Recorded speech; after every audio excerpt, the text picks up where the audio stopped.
Hope that this message finds you in good spirits and that you've had a nice week. My week's been certainly cool. It's been cold for all of us, huh? It's been raining, but guess what? On the days that it has not been raining, I've actually been doing something awesome, and that is I'm learning to ride an electric unicycle. Wow, it sounds pretty far out, huh? Believe me, it's difficult, but um, I'm working at it little by little, so hopefully I'll be able to learn how to ride the electric unicycle. It's a cool thing. I had never heard of it till I came across it through some YouTube videos, actually. So tell me, what are you guys up to? You can type it in the chat. Tell me, how's your week going? What are you guys into recently? For me, aside from working on my electric unicycle, I'm always riding my bicycle and working out. My city recently built an outdoor gym that has pull-up bars and rings and boxes to do leg work, and it's really cool.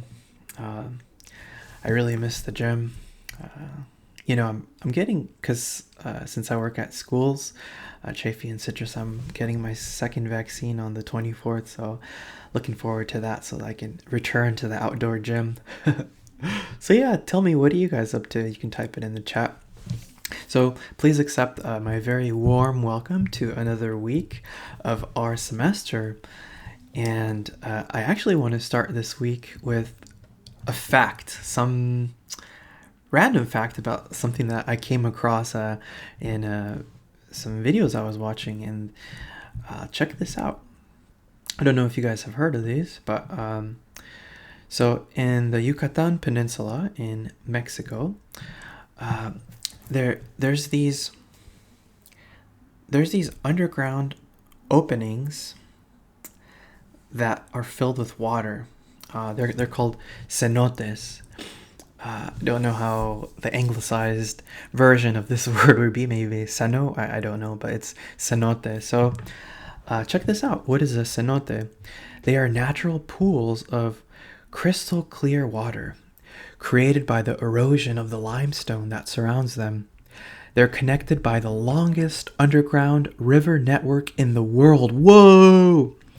And they're exclusive environments of the Yucatan Peninsula. Absolutely, guys. If you get a chance, look up some videos, excuse me, of cenotes. Here's some random facts that go with this. The Mayans considered them entrances to the underworld. Wow. There are four kinds of cenotes: open, semi-open, ancient, and cavern. They cover an area of 37 miles of caves in Quintana Roo.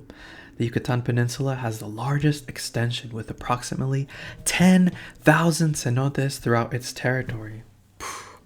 Isn't that wild, though, guys, that there are actual underground rivers that connect? And actually, in these videos that I was watching of the cenotes, there was these scuba divers that were going down and exploring these underground tunnels that connect one cenote to another, and it's wild stuff. And it's certainly not a place if you have what's the word? What's the word when you don't like tight spaces? I forgot that word. It escaped my mind, but certainly check out the video, guys, and look up cenotes. So that's a random cool fact for this week. And with that, we start with what we have for this week. So look at this. We're at a new module. We're at module 5, technology and us. Oh, technology, it's all around us, especially now that our classes are online and we have more time at home, and maybe we're watching more videos or just spending more time with our devices in general. So I think this will be an interesting unit for all of us. Things to some signposts to watch out for. The pandemic essay, which is the first paper, that's going to be due Sunday the 21st. So that's coming up. I'm recording this on the 14th. So at the end of this module, that pandemic essay is going to be due, and the link is going to be included in this week's module. In the next one is that I'm assigning essay 2. Oh wow, it's like, Mr. Godoy, we just finished essay 1, now it's essay 2. Yeah. kind of like a hit the ground running type of thing. But I know you guys can do it. You guys are awesome, and you've been working real hard, and I know you can do it. So stay on the ball. So I'm going to present to you the second essay. And also, mainly, I want to make sure that you have enough time to really be thinking about this and to go through the writing process, right? I never want anything to feel rushed. So I want to present you with the prompts as soon as possible so that you can be ruminating upon them and begin the brainstorming process and the rough draft and because writing's a process. Okay, so that is what we have. And the brainstorm, guys, for this for the second essay is going to be Technology and Us. The brainstorm is also going to be due at the end of this module, so Sunday the 21st. So let's go into our module. Allons-y. Which means let's go in French. All right, module 5. So, to open up our topic of technology, I have for you a very beloved author, an author that I've always thought is so cool, one of my favorites. That's Ray Bradbury, and it's a short story, and it's called The Veld. That word veld, it means think like a savanna, very much like a savanna. So, read this one, and as you're reading it, take little notes of things that stand out to you, because actually our discussion is going to be precisely about that. It's going to ask you to select a golden quote, some quote that stood out to you from the story. So pay attention to that, and if you come across like a line like you're like, whoa, that's pretty rad, that really got my attention. It's a ah. Oh, wait, that's not the sound effect. No, the sound effect I was looking for is oh. And then you can write it down. That's called the golden quote. So after you read this short story, The Veld, take this reading quiz. It's a easy peasy thing. It's gonna be 5 questions, and this quiz is gonna have 5 minutes for you to complete it, and it's gonna be worth 5 points. So after you read the story, just make sure to take this quiz. Don't wait, just so that the story is fresh in your mind and it's that much easier to do. Okay, so that is that. Let's look at the next one, which is actually the discussion question that I was mentioning for this story. So after you read it, cite a quote from the story that you feel is significant. What is its larger meaning as it relates to the story? Why is this quote significant? So honestly, this is such a rad story. There are so many golden quotes. So choose one that you like, and then expand upon it by elucidating with these questions, right? Since it's a discussion board, remember to also choose one classmate's post to reply to. I know that some of you have been forgetting to do that. Don't forget to do that, guys, so that you can get full credit and that it could live up to what it's called, right? Which is a discussion board. It's bilateral, huh? All right, so that is that. Next comes the next paper, guys. Technology and Us. So this story is really going to front load for us this new topic of technology. And what we have here in this page, we have the brainstorm for the essay, we have the prompt itself, and we have student sample essays. I always think it's a cool thing to have student samples. So that's what we have in our page here. First thing we're going to open, and I ask that you please follow along with me so that you can be caught onto the thread of what we're doing. So let's go ahead and download the prompt here. So you simply click it, and let's wait a little bit and click it. There we go. Technology and Us. So let me make my camera a little bit smaller here. Oh, look, it's a microchip. Very, very cool. All right. So, after you've read The Veld, you will be into this mindset of technology and really ruminating upon the topic. And with that, we enter. One of the more prominent features of science fiction is that it is speculative in nature. This means that it often moves to imagine what a potential future could look like. Ray Bradbury wrote The Veld in 1950. Wow, now that we're in 2021, we could say that is that's more than 7 decades ago. How time flies, huh? Oh. Even though this story was written so long ago, there are numerous things from it that resonate with our modern day and age. Oh, yes, absolutely. Among the story's most accurate predictions is the vision of a society where technology plays an important role. Oh, absolutely, especially now with our online classes, with our online education, with all this, and even maybe for work, you're doing online meetings or just telecommunications through the computer and your devices. Today, technology is indeed all around us and manifests itself through different shapes and platforms. So here is the main question that you're going to answer in your thesis.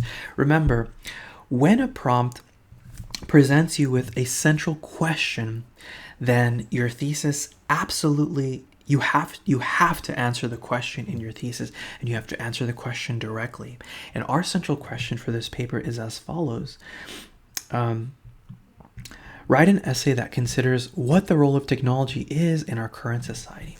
So if we were to rephrase that, you're simply answering, what is the role of technology in our current society?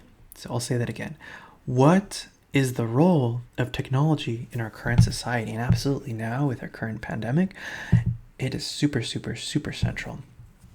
So when we say technology, bear in mind, we're talking about things like the internet, computers, smartphones, social networking, TV, the radio, drones, robots, Amazon Go. If in case you guys didn't know, Amazon Go is actually an Amazon store. I know that there's one in Seattle where literally everything is automated in that there aren't cashiers or anything. You literally just go in and you take what you want, and you're connected with your Amazon account, and you just walk out of the store, and the system automatically deducts your purchases from your Amazon account. So it does a transaction without actual people. So it's fully automated. Wow, huh?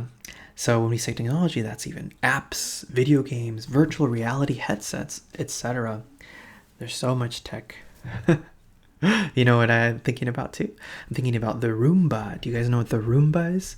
The Roomba is it's a robot that vacuums for you. Whoa, huh?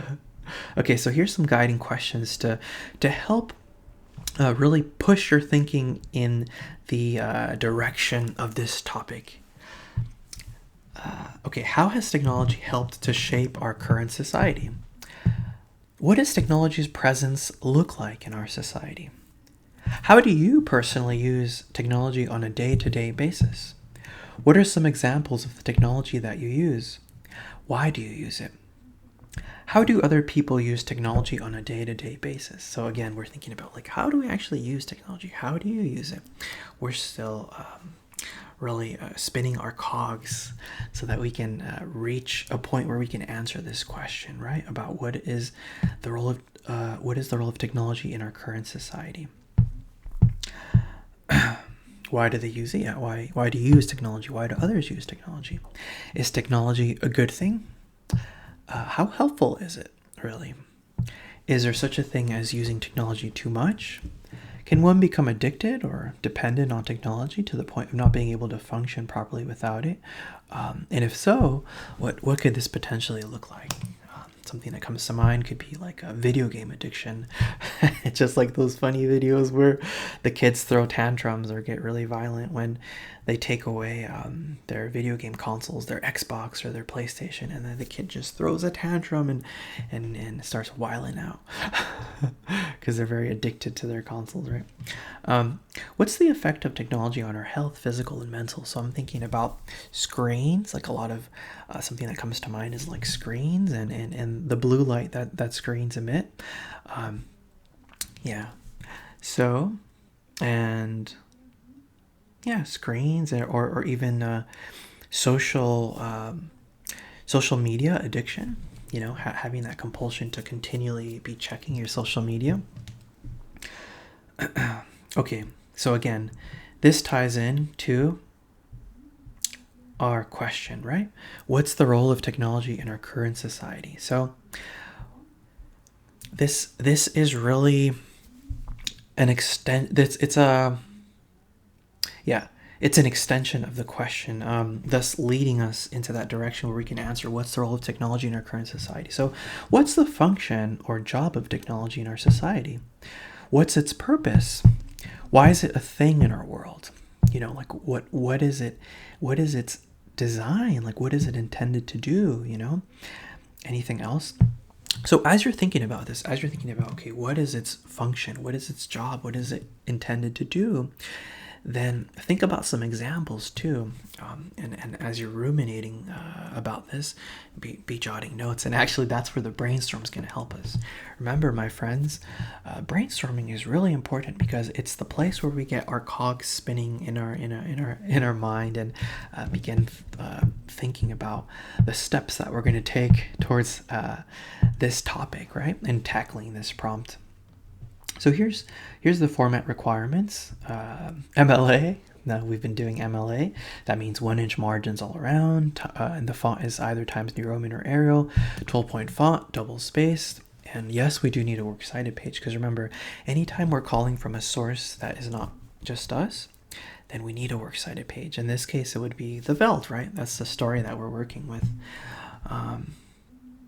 Or fine, even if you don't cite the Veld, then any other information that you call upon from other sources, then you're going to integrate that into your works cited page. And that's going to be a minimum of at least 3.5 pages. And here's a distribution of points, just like our first one. Essay's worth 100. We are going to have a peer review workshop. We already had one. And the format will be exactly the same. And it's going to be worth 20 points. The other 5 points comes from you having correct MLA format. Here's the important dates for the assignment. So yeah, that's that. That's our brainstorm. Sorry, that's not our brainstorm. That's our prompt. The brainstorm is coming up.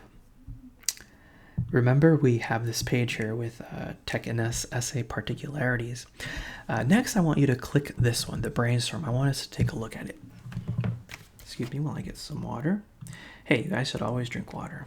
It's important. Really invest in a good water bottle.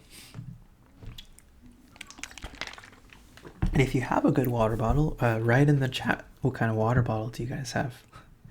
Okay, so here's our brainstorm. This one's actually going to be due at the end of this module.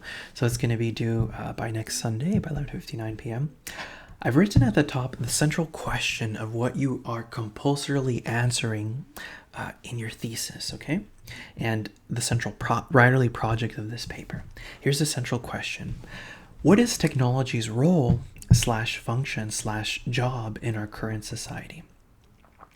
So as you're thinking about that, be thinking about its benefits and harms. So for example, right off the cuff, if you're thinking about, okay, well, what's the job of technology in our society? Like in benefits, I might write tech is intended to make our lives easier, right? So because this particular function is beneficial, then it would fall on the benefit side. What if your response is maybe something like tech is designed solely as a distraction, so as to disconnect us from confronting our issues. So notice how this is phrased in such a way that if you're saying, okay, tech is just designed as an escapism, right? To just escape and run away from everything. See how that's ultimately harmful? Because if you're running away from everything instead of confronting, instead of resolving, instead of finding solutions, then at the end of the day, that's harmful. So it's like everything is like off the dome, just start answering, okay, what's the job of tech in our society? Like if I was going to say this one, tech's intended to make our lives easier. So once I said that, then think of some examples, like how is tech intended to make our lives easier? So I'm like, okay, tech helps us to better communicate with one another,